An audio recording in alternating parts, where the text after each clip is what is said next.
ზღაპარს ხვება ბიჭეს რომ გოგო ავიწყდება გოგოს თვალებს სრემლის სრდება სრემს ხიმილი ენათლება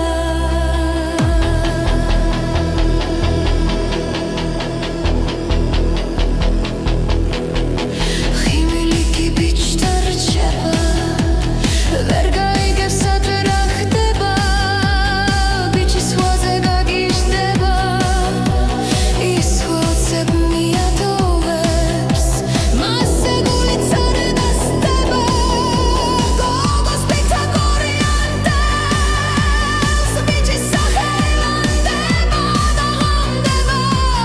გათენდება მის გარეშე